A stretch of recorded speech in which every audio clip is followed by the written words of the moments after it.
Hey y'all, it's Sarah. I'm here with some policy updates for you this week. Not a ton going on the state level, but we'll start there anyway. We know this broader context this year. We've got new leadership in the General Assembly.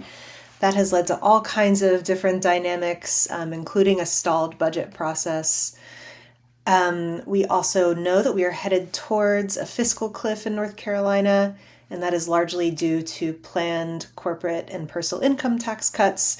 And that is also at the heart of the disagreements between the leaders of the Senate and House in North Carolina. The Senate wants to double down on the proposed tax cuts. The House wants to pump the brakes a little bit. The proposed governor's budget, by contrast, wants to reverse the planned tax cuts, all in service of having revenue for our state to be able to fund important stuff like our schools, our teacher salaries. So that disagreement is at the crux of why we don't have a state budget yet, and we'll talk more about that. Pair that with the need for additional Helene relief funding for Western North Carolina, a lot of uncertainty at the federal level, and some local funding fights. We've got some tough times ahead of us. So let's dig into it a little bit more. Don't read everything on this screen. I just wanted to point out a few bills that remain in contention potentially this session. We are still in session. It's a long session in the true sense of the word. A long session in the General Assembly in North Carolina means it should be a budgeting year. And most bills that are going to pass have passed, there are a few that remain possible in the General Assembly to pass into law. So I want to point out Senate Bill 227, Senate Bill 153, and House Bill 87. Those bills in order. Senate Bill 227 was passed by the legislature, but then vetoed by Governor Josh Stein. Same with Senate Bill 153 and House Bill 87. Those have to do with diversity, equity, and inclusion in schools, the presence of ICE in schools, and then with the latter, opting North Carolina into a federal voucher program, which we'll talk more about in a minute. We had thought that perhaps the General Assembly was going to attempt to override these vetoes last time they came into session in September. That week they did not take any of those up, which was promising. And the next time that they will be coming into session is the week of October 20th. So we remain waiting to see if they're going to attempt to override Josh Stein's vetoes of these bills. Importantly, leadership in the General Assembly is Republican. Governor Stein is a Democrat. And in order for the General Assembly to override any vetoes, they will have to, in the House, procure at least one Democrat vote to vote with them. So all eyes are on that situation. We'll see what happens. We remain pretty confident that a full budget is unlikely due to disagreements between leadership in the Senate and the House over the tax cuts that we already talked about. So as you are likely very aware, that puts districts and schools in a really tough spot, among other folks. We are now operating under the same budget with increased costs and demands on everyone's time, resources. So we, of course, would like to see a budget passed to do things like get funding to the schools that need it, have some bigger teacher salary increases, all that good stuff. So we'll remain hopeful. Let's talk federal for a minute. So to run through some of these pretty quickly, we already know that North Carolina has lost some money in federal funding, teacher training program grants, some stabilization grants. The new proposed budget would eliminate a lot of money that comes into North Carolina. We'll look more at the budgeting talks in just a moment here. And just this month, this flew under the radar a little bit, but there were additional federal grants canceled this month, or more specifically, non-continuation notices in these specific areas, including arts, higher education, special education. What that means is while these larger grants were not completely canceled, specific sites connected to these grants were issued non-continuation notices. Some of these programs typically receive their funding for the upcoming year at the end of September, And some sites were told you're not getting that money. So it's hard to keep track of those because they're all independent sites, but that's certainly having an impact as well. This is all on the heels of the One Big Beautiful Bill Act passed this summer, which you will recall included some pretty substantial cuts to Medicaid, cuts to SNAP. Those will have a lot of big impacts in our public schools, both on school services in the case of Medicaid and on school nutrition in the case of SNAP. It also contained the new private school voucher program on the federal level. And similar to what we've got going on here, there's no federal education budget either. There's no federal budget at all. And that is why we were in a government shutdown. So let's talk a little bit more about what's coming up here with that. There have been a lot of proposals for the federal education budget. The president has issued his budget. Both the Senate and the House have issued their own markups of that. The most recently proposed House budget would have a substantial negative impact on our schools. It would include huge cuts to Title I, among many other things.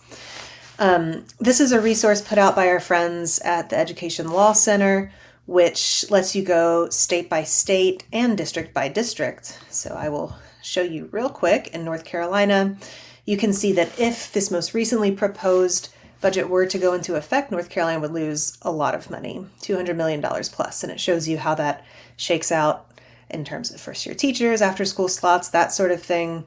You can also break that down by district. So Alamance-Burlington, in the situation, would lose over $3 million in federal funding. Chapel Hill-Carrboro, similar, about $2 million. Charlotte-Meck would lose about $15 million. So a lot to keep an eye on there, to be sure. Let's talk about the voucher program a little bit. So this will not actually go into effect until 2027, but there's a lot of stuff that we don't know ahead of that. This new program would allow individuals on their federal taxes to donate up to $1,700 of those federal taxes towards scholarship granting organizations, or SGOs, in different states that have opted into the program. Those SGOs disperse the money, most likely, we are learning, to private schools. However, that's a big question mark, and that's a lot of the issue and a lot of what concerns the speculation in this program. When this legislation was passed, it was written with very few provisions, very few specifics, and so everyone is awaiting the U.S. Treasury Department to issue any further guidelines, accountability measures, requirements, and they have not done that yet, so we're looking maybe early next year. There are some folks who are proponents of no additional regulations, and it means the states could do whatever they wanted to with this, from only allowing the dollars to go to private schools to only allowing the dollars to go to, some say, low-income students in public schools. However, it is unlikely that that is the direction this will go. And with so many question marks and fuzzy legislation around this, we are hopeful that we will not opt into this program. And certainly not until at least we know what kind of authority states will have and what scholarship granting organizations will be required and able to do. The legislature did attempt to force North Carolina to opt into this. Importantly, it's the governor who does this. Governor Stein, as we mentioned, vetoed this bill. And we will wait to see if anything else comes down. North Carolina is the only state so far that has attempted to opt into a program. Again, we don't know anything about it yet. But there's a lot of speculation around how this is going to shake out. So we will continue to watch this. As I mentioned, and as you are certainly aware, we're in federal government shutdown. Because some of these major streams of funding and programs, Title I, IDEA, CTE, those sorts of things, they are forward funded or advanced funded, and so they are less affected by this. There's a lot of money scheduled to go out on October 1st. It was covered under the U.S. Department of Ed's contingency plan. It's important to note, however, that 87% of the department's employees are furloughed, and that's on top of many reduction in force firings that had already happened at the department. So you can expect that to have some more impact as time goes on, depending on how long the shutdown is. We also like to point out that there are other programs that beyond the Department of Ed that will impact students that are vulnerable to this shutdown. That includes impact aid, which really I'd like to focus here on the military base aspect. We have dozens and dozens of public schools near military bases that will face the greatest risk if this funding stalls. And a prolonged shutdown will hit these sites the hardest. It's important to note that these are mostly low-income students who are really in need of federal guidance, federal dollars here. More things that we're just keeping an eye on in terms of where money is flowing from the federal government. By and large, going to these choice programs, $53 million was recently awarded to the North Carolina Association for Public Charters. This is not new that money goes to charter schools in states from the federal government. However, what was interesting this time is that they bypassed North Carolina, or DPI's, Office for Charter School Oversight. So that raises some questions around accountability for this money and protections. And that coupled with other things like pretty delayed funding to traditional public school choice programs like magnets that has been delayed for a long time. In Wake County, for example, they just had $2.5 million released. Those funds should have been released in April. So I think that the big headline here is that federal support for traditional public schools is volatile.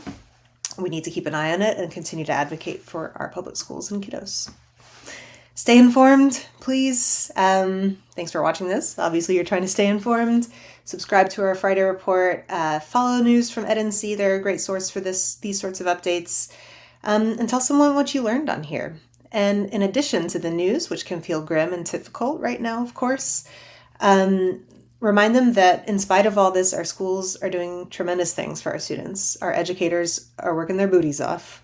And our parents and caregivers overwhelmingly support and are satisfied with their kids' local public schools, and support for public school funding going up, teacher salaries going up is widely popular. So thanks for sticking with me on this, and we'll be back soon.